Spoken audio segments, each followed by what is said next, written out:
జగన్ ఆస్తుల కేసు విచారణలో విస్తుగొలిపే వాస్తవాలు బయటపడుతూనే ఉన్నాయి. విదేశాల నుంచి యువనేత సంస్థల్లోకి వెల్లువెత్తిన పెట్టుబడులపై దృష్టి సారించిన సిబిఐ వైఎస్ మేళ్లతో లబ్ధి పొందిన వారి నుంచి నిధుల మళ్లింపు కోసం విదేశాల్లో రాత్రికి రాత్రే జేబు సంస్థలు పుట్టుకొచ్చాయని గుర్తించింది.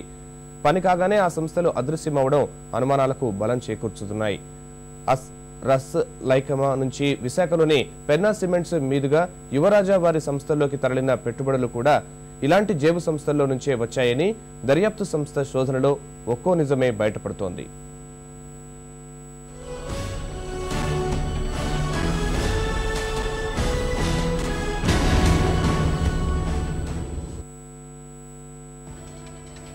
అధికారం చేపట్టింది తడవుగా అయిన వారికి ప్రజల ఆస్తులు కట్టబెట్టడం, ప్రతిఫలంగా వారు జగన్ సంస్థల్లో పెట్టుబడులు కుమ్మరించి రుణం తీర్చుకోవడం వైఎస్ జమానాలో సాగిన నయా అవినీతి.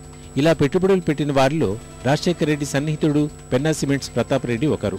2004లో విశాఖ జిల్లా మాకవరపాలెం మండల పరిధిలో సిమెంట్ కంపెనీ పెట్టేందుకు రసెల్ ఖైమా దేశానికి చెందిన సంస్థ వచ్చింది. వెంటనే నేల తల్లిని నమ్ముకున్న రైతన్న నోట్లో మట్టి కొట్టి ఆ భూముల్ని సదరు సంస్థకు కట్టబెట్టారు. ఆ వెంటనే ఆ విదేశీ సంస్థలోకి వైఎస్ నేస్తమైన ప్రతాప్ రెడ్డి ప్రధాన వాటాదారుడిగా ప్రవేశించారు. ఆ తర్వాత రసెల్ ఖైమాలో పెన్నా ప్రతాప్ రెడ్డి అక్కడి ప్రభుత్వంతో సంయుక్తంగా పైనీర్ సిమెంట్ ఇండస్ట్రీస్ ఎల్ఎల్సి పేరుతో ఓ సంస్థను స్థాపించారు. 12 లక్షల టన్నుల ఉత్పత్తి సామర్థ్యంతో పెట్టిన ఈ సంస్థలోకి ఇక్కడి పెన్నా సిమెంట్స్ నుంచి 34 కోట్ల రూపాయలను వాటా కింద విదేశాలకు తరలించారు. ఆ తర్వాత పెన్నా గ్లోబల్ ఇన్వెస్ట్మెంట్స్ పేరుతో ప్రతాప్ రెడ్డి తన పెట్టుబడులు పెట్టి లాభాలు గడించే సంస్థగా 2008లో దుబాయ్లోనే మరో కంపెనీ నెలకొల్పారు. అందులో పెన్నా నుంచి 14 లక్షల రూపాయలు మాత్రమే పెట్టుబడి పెట్టారు. కానీ ఆ సంస్థ అంతకుముందు పెట్టిన కంపెనీని 110 కోట్ల రూపాయలు గుమ్మరించి కొనుగోలు చేసింది. 14 లక్షల స్వల్ప పెట్టుబడితో వెలిసిన సంస్థ ఏడాది తిరగకుండానే 100 కోట్లకు పైనే వెచ్చించి ఓ సంస్థను కొనే స్థాయికి ఎదగడానికి నిధులు ఎక్కడి నుంచి వచ్చాయనేది బ్రహ్మరహస్యం. అదే సిమెంట్ కంపెనీని ఇన్వెస్ట్మెంట్ కంపెనీ కిందకు తీసుకురావడం వెనుక అసలు కథ. 2008లో 170, 2009లో 88, 2010లో 260 కోట్ల రూపాయలు గడించాయని పెన్నా గ్లోబల్ ఇన్వెస్ట్మెంట్ చెప్తున్నా మాంద్యం పరిస్థితుల్లో అంతటి లాభాలకు పునాది ఎవరు, ఎక్కడ వేశారనేది తేలాల్సి ఉంది. ఆ తర్వాతే ఎక్కడెక్కడి నుంచో రసెల్ ఖైమాలోకి ప్రతాప్ రెడ్డికి చెందిన పెన్నా గ్లోబల్ ఇన్వెస్ట్మెంట్స్ సంస్థలోకి చేరిన నిధులను ఇక్కడి యువనేత సంస్థలోకి వివిధ మార్గాల్లో తరలించడం మొదలుపెట్టారు. ఈ కోవలోనే అన్రాక్ అల్యూమినియం సంస్థ, కార్మెల్ ఏషియా సాక్షిలోకి 100 కోట్ల రూపాయలు తరలి వచ్చాయి. ఇందులో దుబాయ్ నుంచి వచ్చిన సొమ్ము కూడా ఉంది. నిధుల తరలింపు ముగిసిన వెంటనే రసెల్ ఖైమాలోని పెన్నావారి సంస్థను 2010లో 850 కోట్ల రూపాయలకు రాస్కట్ అనే కంపెనీకి అమ్మేసి దుకాణం మూసేసినట్టు చూపించారు.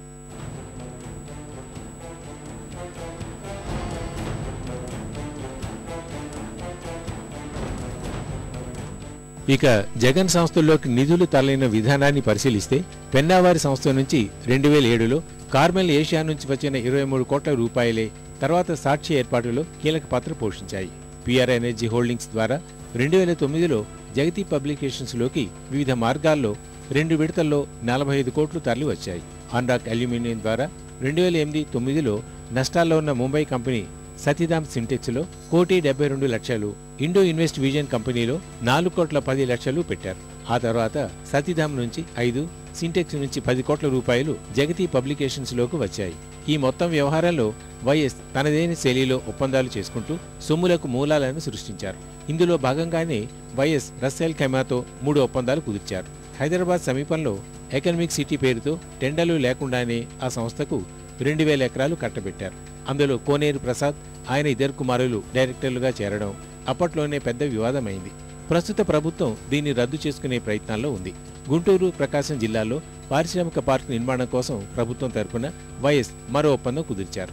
నిబంధనలు ఉల్లంఘించి వ్యాన్పిక్కు 1000 ఎకరాల భూములు కట్టబెట్టినందుకే ఆ సంస్థ ప్రధాన భాగస్వామి నిమ్మగడ్డ ప్రసాద్ జగన్ సంస్థల్లోకి 100 కోట్లు కుమ్మరించారు. ఇక అల్యూమినియం సంస్థ కోసం రసెల్ ఖైమాతో వైఎస్ సర్కార్ చేసుకున్న ఒప్పందాల్లో పెన్నా ప్రతాప్ రెడ్డి పేరు ఎక్కడా లేదు. అయినా లోపాయకారి వ్యవహారం మేరకు ప్రాజెక్టులోని ప్రధాన వాటా మాత్రం ప్రతాప్ రెడ్డి చేతుల్లోకి వెళ్లింది. ప్రస్తుతం ఇలాంటి గుట్లన్నీ విప్పేందుకు సిబిఐ ముమ్మరంగా శోధిస్తోంది.